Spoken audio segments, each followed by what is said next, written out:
Kia ora koutou. Welcome to Mana Talanoa Legends of Rugby League session. And it's a great pleasure for me today to be talking to two players, two rangatira, from the oldest club in Wellington, Petone, which is actually 120 years old.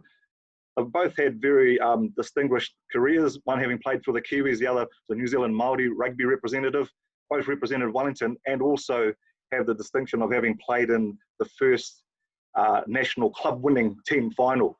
So we'll talk a little bit about that as we go, but it's a pleasure to have Vern Winitana and Peter Mellars here join me on Mana Talanoa. So, tēnā kōrua. Kia ora, Andre. Tēnā koe, tēnā kōrua, Andre and Vern. Lovely to have you both on here. Look, we're going to talk a bit about footy, a bit about league, a bit about Petone.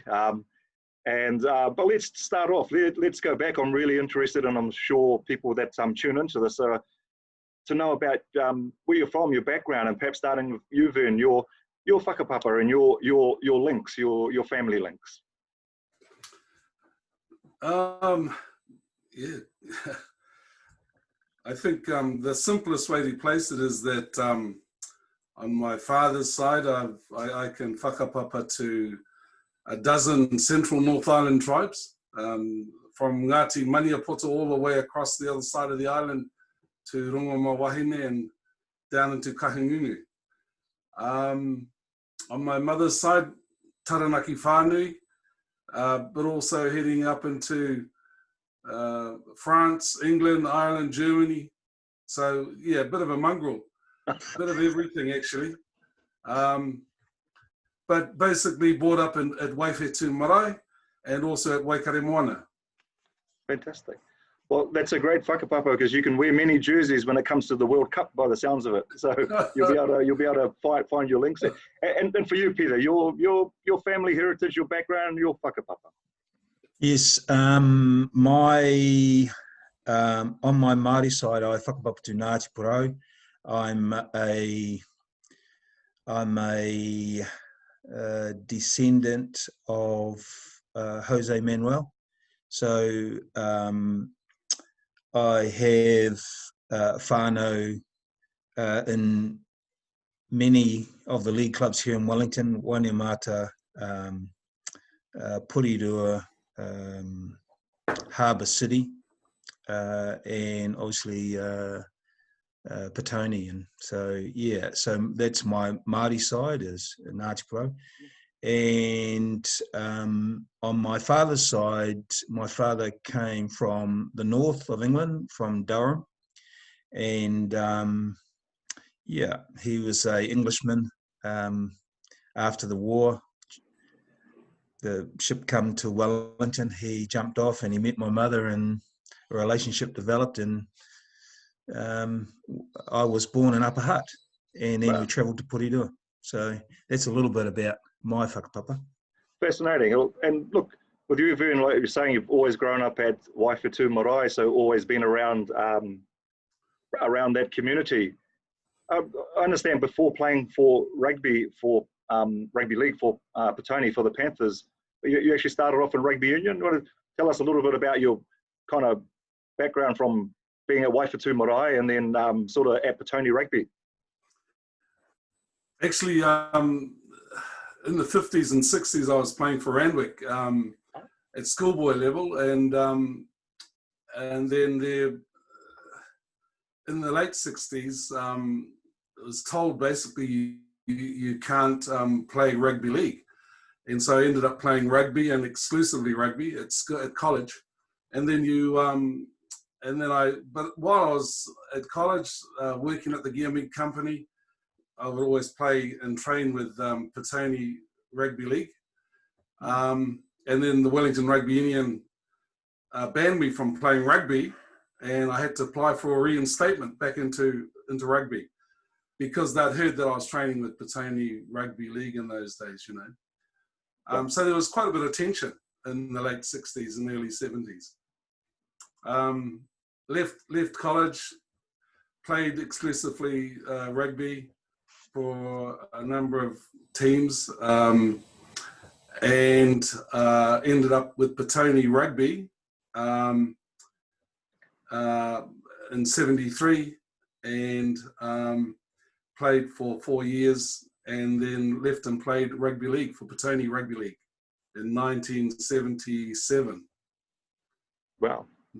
Well, that's fascinating. You're mentioning playing for Randwick, and should know that because there's a strong sort of whanaungatanga from Randwick to the people at Waifatu, and particularly around Te Atiawa Grove and and that area there. You know, the Luke family, Puketapu family, all played at some stage at Randwick as well. So you're obviously part of that. And in terms of a lot of that tension that you said that went on back in those days, going from rugby to league, we obviously saw a lot of that happen. And thankfully now that's where you got players going from rugby to league to NFL to Aussie rules, and I think that's a great thing. Yeah. There's a long history of rugby league at Waifetu. Hapi Puketapu's grandfather was a Kiwi, right, and he was one of a number of people who came out of the Hutt Valley, obviously.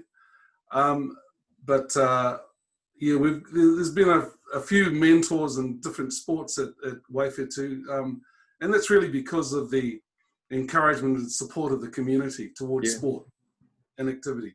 People didn't have a lot of money, but they enjoyed mixing with others and going from school, college, and into major sport, international teams. And it's happening today. We still have young people coming out of Waifetu representing New Zealand in a range of sports, actually. Yeah, there's a very strong kaupapa going on there at the Waifetu Marae around sport, health, social services, which is great to see. Oh, and you mentioned Hapi Puketapu, who of course was a great player and was with you at Petone. So quick, what took you to Petone Rugby from a rugby league from Petone Rugby Union?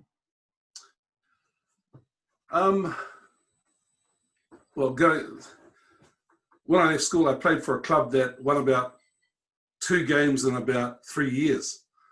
And I got sick and tired of playing in a losing team. So I went over, and that was Hutt Old Boys in those days. And then I left there. Actually, Mike McLennan, New Zealand rugby league legend, asked me to go to North Sydney. And so I went over there for a trial. Wow. And that was in 1973, early 1973. And got a contract, agreed that because I hadn't told Petone at the time, agreed that they wouldn't announce anything until after the first game on that Saturday in Sydney. And they announced it on the Friday in the newspapers around Australia. So I jumped on the plane that morning and flew back to New Zealand. I didn't trust them after that. Wow. So I came back, and so I got to know Mike McLennan. He was a good man. He did everything right, and his son went on to become a New Zealand coach as well. Peter, you'd know that. Yeah. And so went over and started playing rugby for Petone, and really enjoyed those times because we played a different sort of football to everybody else in New Zealand, and a very open style football. And we ended up having All Black captain Andy Leslie as our captain, and about 3 or 4 other All Blacks in the team, a whole sprinkling of Wellington Rugby representatives, and also you've got a number of Māori All Black representatives in that side as well. Of course, so we had a very special 3 or 4 year period, and then after a bit of a dispute with Petone and the attitude towards South Africa and Māori and Pacific Islanders, I left and went back to Petone Rugby League in the summer of 76, 77. That's fascinating. And like as you're talking about Petone Rugby being a hub of All Blacks that have come out of there, and you've mentioned some of the most famous ones like Andy Leslie, Alan Houston, and many, many more. So for you, Peter, you were living in Upper Hutt. You ended up playing league. When I was born, my parents, my dad who worked as a a tunneler and a deerstalker in Upper Hutt, and my mum, who worked at Silverstream Hospital, they left to go to Porirua, and my mum began her career at Porirua Hospital, and my dad continued working on the wharf. And so your first club, where did you start your rugby league? Oh, I started playing rugby union for Porirua. Right. And schoolboys, you know, we went to Porirua Park to play games, and we travelled and such like. And I think I was about 10 or 11 when that occurred. And then I joined up with Waterside, a guy, I think his name was Andy Rapana. He was the coach, and he was pretty good. He's a pretty good coach, and very, very encouraging, which I think is obviously important as a youngster, as a child, and so that's where I started with Wharfies. We used to train at Windley School. Right. Well, that's interesting. So Windley School, that's in Porirua, but it was a Waterside team was training there. Yes. Yeah. Wow. Yes, that's exactly. I do recall seeing, actually, now that you mention it, some pictures of you in the Waterside jersey, and with your brother Tammy or Tamaho, your brother. Yeah, Tamaho. Yeah. Yeah. So he's a twin brother, younger brother, older brother. He's my older, uglier brother. Because I think we always had a lot of problem thinking, because you both look very, very similar, and going, oh, it's the Mellars twins. But now you've clarified that point for us. Yeah. Yeah. No, that's right. Yeah. No, so he's still ticking along. He's up in Auckland, but yeah, that's right. He and Vern and others were sort of a bit of an inspiration for me, because I was only the young fella. Yeah. So going from Wharfies, from Waterside, was that to Petone Panthers after that? No,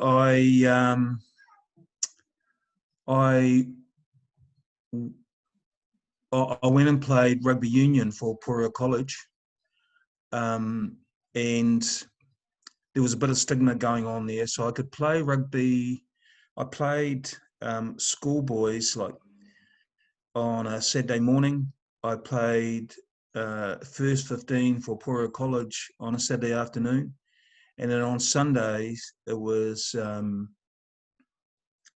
it eventuated that it was either 15s or 17s on a Sunday. My memory's just not that great. But yeah, I enjoyed it. I thrived, and there were other Pasifika and Māori boys who did the same, you know. Yeah. Which was great, you know, connection. Yeah, and that story too, and I think it still happens to an extent today, where rugby is the focus in the school, and if you're playing league, you kind of need to commit to the first 15 and then play the league on Sunday.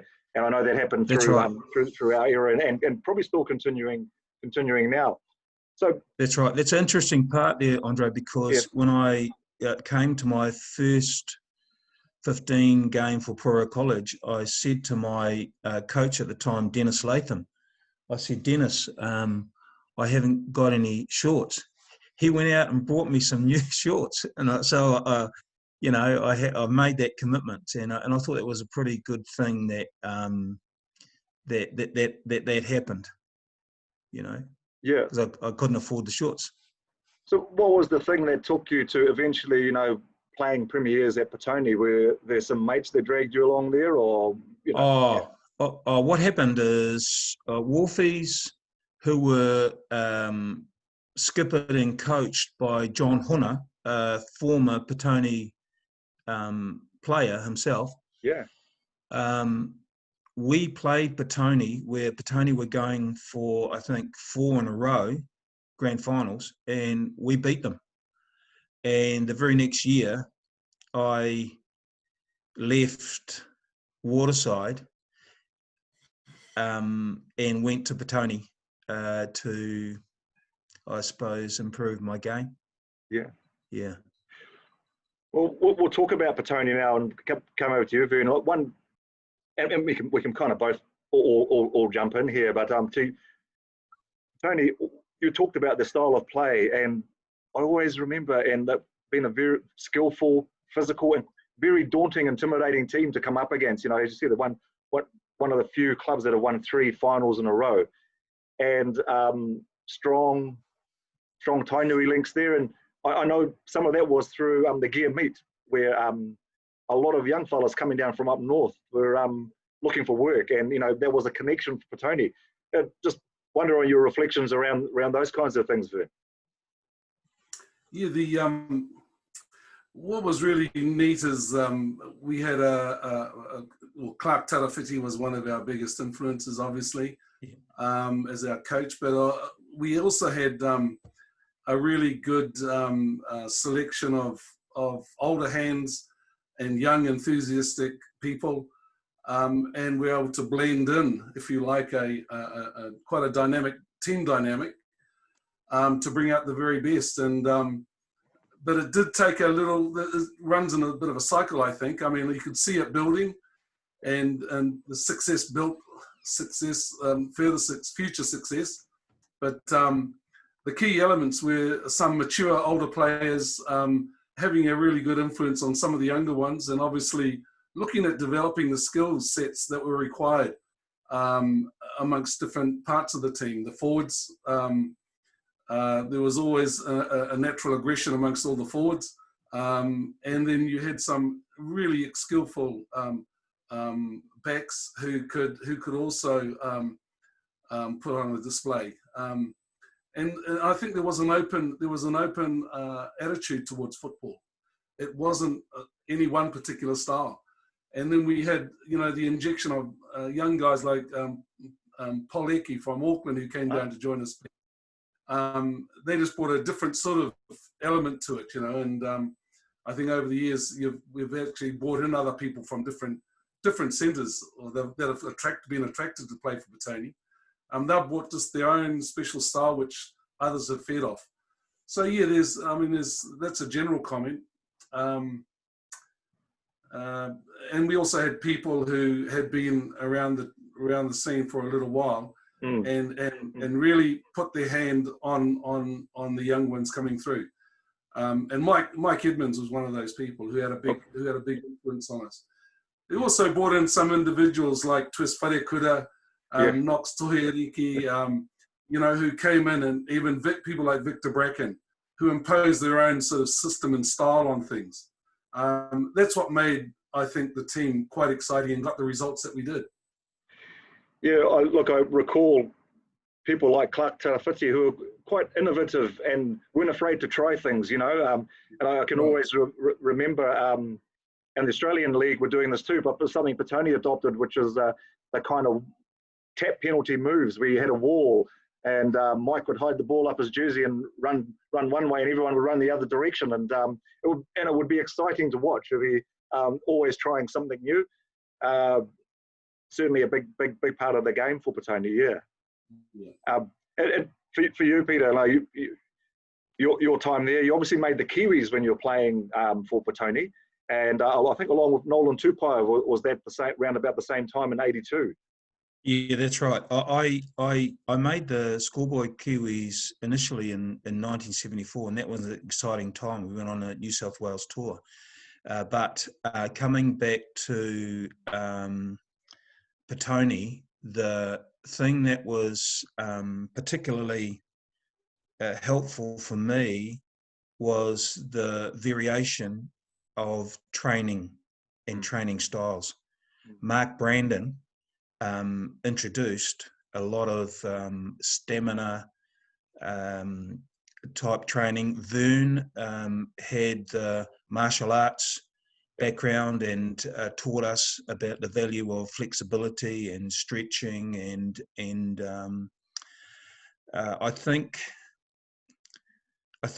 that we were experimenting with what's now known to be periodization training back in those days, and it was fresh off the back of the Australians. And so our ability to be able to pull out in the last closing moments of a game and come back from what would normally be a defeat was exceptional.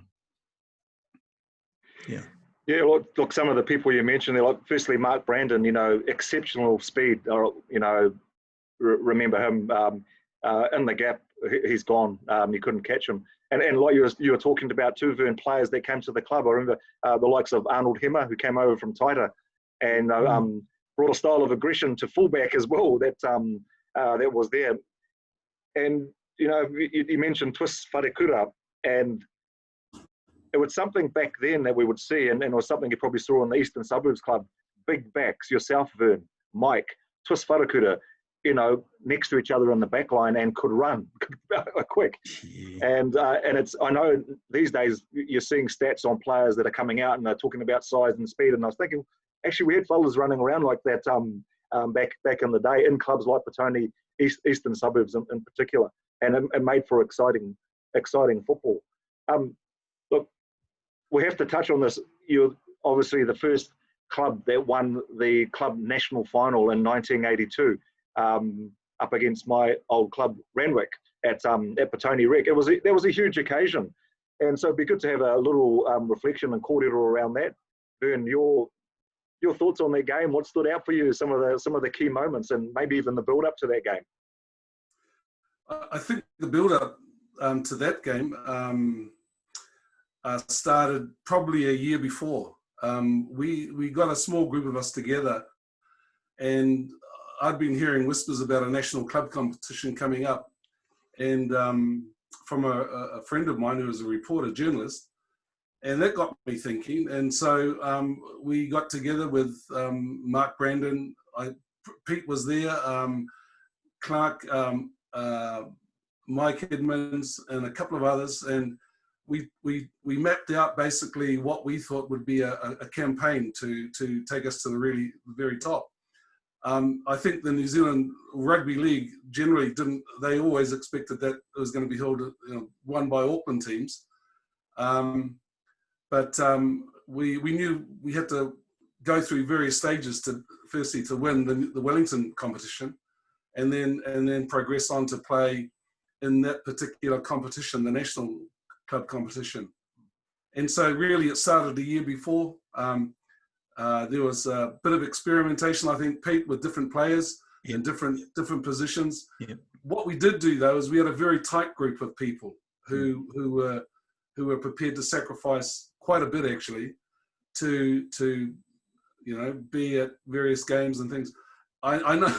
I was working in up in Wairoa, out of a Wairoa office, and I would travel back, and so I was very lucky. I mean, I didn't have to go to trainings that whole year. I just turned up for games on the Saturday, and I would straight after the game, I'd jump into my car and head back to Wairoa, where I was living, or Waikato Moana. So I was really grateful for the support that the boys gave. Pete had to put up with the trainings down here, week in, week out.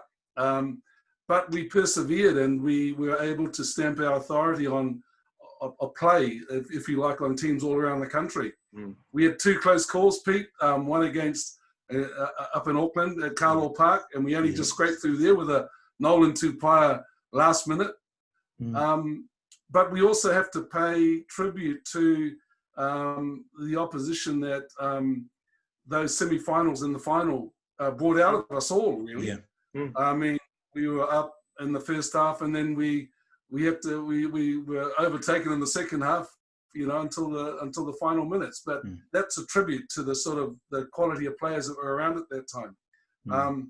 One big impact player for me was Kevin Tamati. He just about pulled it off against us, but we persevered. Pete, you'll have some great memories of that game as well. Well, yeah, I had great memories of the build up to those games, because there were some really good clubs that came and showed their potential, and they tried their hardest. And what particularly made me proud was that our other Wellington team were managing to pull out wins as well. And so, I don't think any Aucklander had any notion that the Wellington teams would do so well, and that was to their peril. And when they met our respective teams, the results spoke for themselves because they had neutral referees. They had people who were from other districts come and ref. And so that was a particularly joyous moment for me and many of the Petone boys. We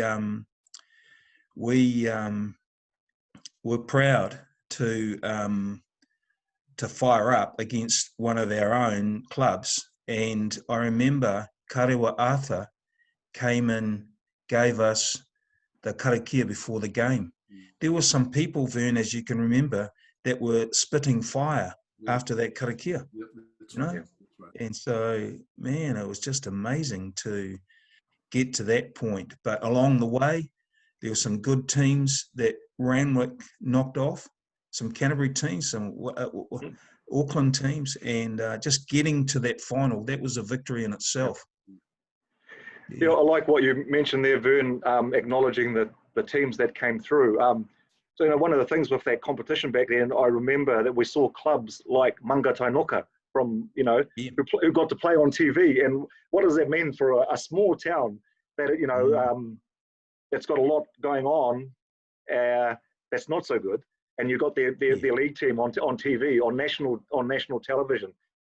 So I think those were great opportunities. And I remember for Randwick, I think Randwick had to beat Hornby, which was a team with players like Barry Edkins, a young Adrian Shelford. And then the following week played Glenora. And you were right. I think a lot of fellas up in Auckland were thinking, well, someone's going to get rid of one of those Wellington teams along the way. Well, and it actually turned the other way. And, you know, we I think Randwick beat Glenora in a tough, close, wet match at the Hut Rec, I think it was. And then obviously the final. And interesting what you say, Pete, the karakia. And, you know, that's an element of Wairua kaupapa Māori that comes into, that you see a lot in league. You know, I'm really interested in how things kaupapa Māori, because of the makeup of the people in the game in Pasifika, that we continue to keep these kinds of cultural rituals where they're appropriate going in football. And we still see a lot more of it. Yeah. Absolutely. Well, remember you, Vern, you obviously scored the winning try in that 82 final. Do you remember it? Do you recall, you know, getting the ball and scooting across field? Yeah, you do. You have very precise memories of events, you know, like that. And I do remember Pete as one, and Mike Edmonds really challenging the team to do something, because we were on the verge of defeat, if you like, but we never ever believed that we could ever lose. That was one of the things.